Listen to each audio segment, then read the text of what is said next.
Ray Anderson, who founded Interface about 20 years ago, set the business to achieve what no other business had done, which was be truly sustainable as an organisation.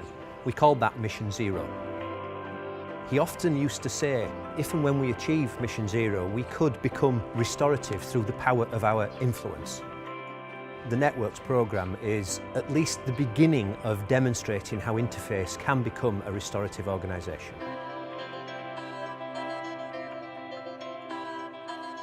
Networks is a programme that Interface has developed with the Zoological Society of London and our other partner, Aquafil, who is a fibre supplier to Interface. The programme takes discarded fishing nets from coastal communities and arranges the recycling of those fishing nets back into carpet fibre that we can use in our modular flooring.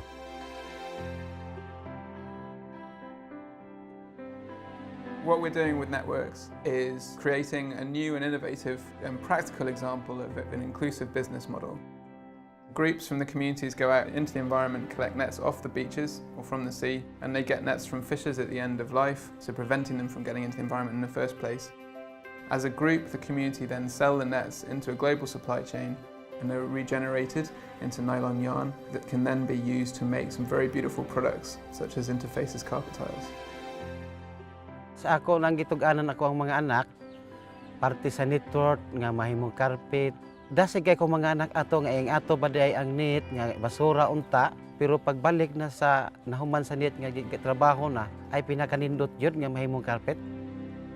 There is some value that gets back down to the local communities. It's not going to replace fishing or seaweed farming or some of the other main activities that they do, but it does provide an additional source of income, which is really important in a place where people often struggle to feed their families 3 times a day.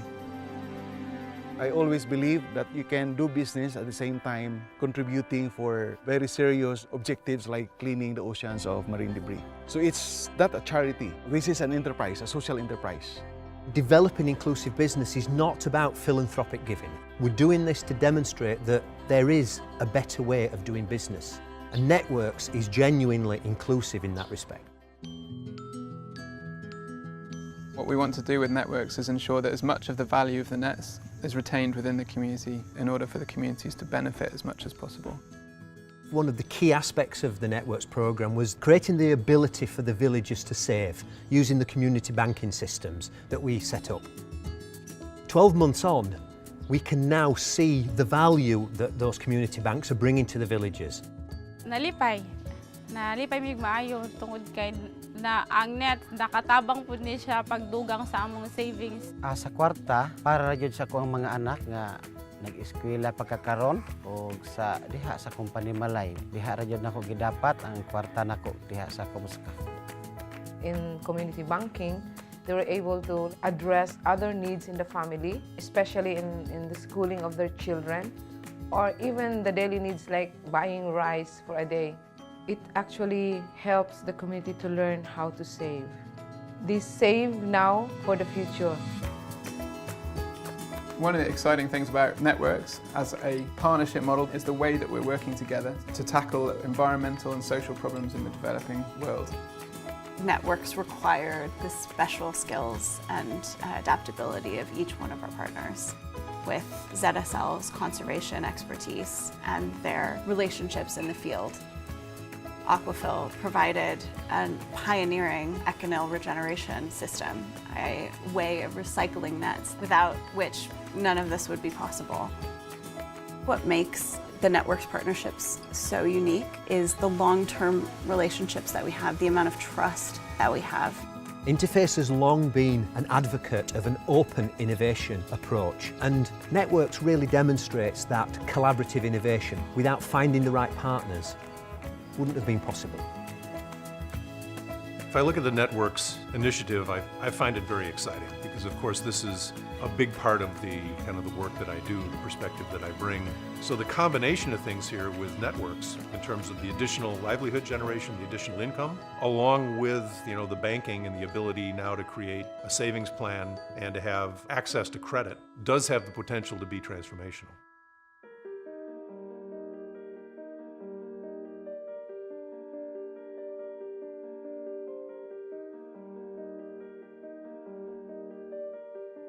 It really shattered the whole country. Houses were destroyed, villages were just erased. Nakatuog ko, na-shock na lang ko, nganing kurog, ako mga anak, nanghilak, nigakos na ako. Naunsa ni kay, naratol may, kay kung wapato ni hunong, sa nalang mahitabo na mo. Din kasagaran sa mga bahay, nga damage.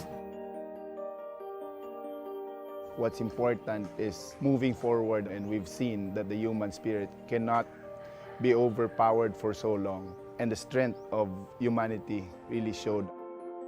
Even with a very devastated situation, people were not hopeless. We believe in, we call it bayanihan. It's how we volunteered ourselves if one member in the community needed our help. The resilience of the people in the Philippines has been amazing. The infrastructure that we designed for taking fishing nets out of the villages, they reversed so that they could use to bring aid into the villages. Much of that aid was distributed through the community banks, and people were able to get access to relief faster than they would otherwise have been able to.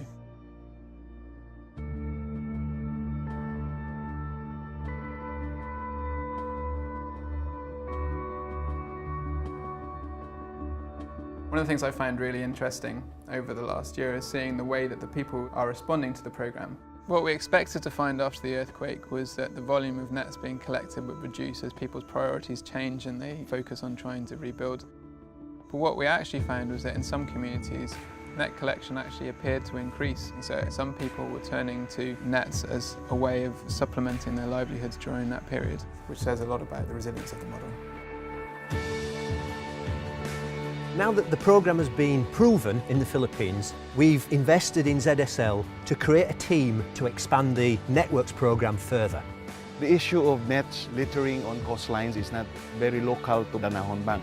Where we are now is that we are ripe for expanding networks. Ang gilauman namon ma'am nga gilauman man ba nga mudako ba man ba nga dili pa sa silugdanan hangtod bisangtod man ba nga magpadayon gid man ba. What's so important about initiatives like networks is the experience that you gain. It's a win environmentally, it's a win socially, it's generating livelihoods for the poor, and then there are also multiple sources of income. So it's a win-win-win-win proposition, and to me that's the gold standard.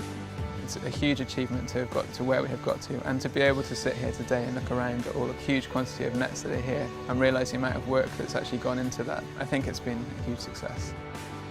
We hope that the Networks program will serve as a source of inspiration to companies around the world because, as Ray Anderson said, there has to be a better way.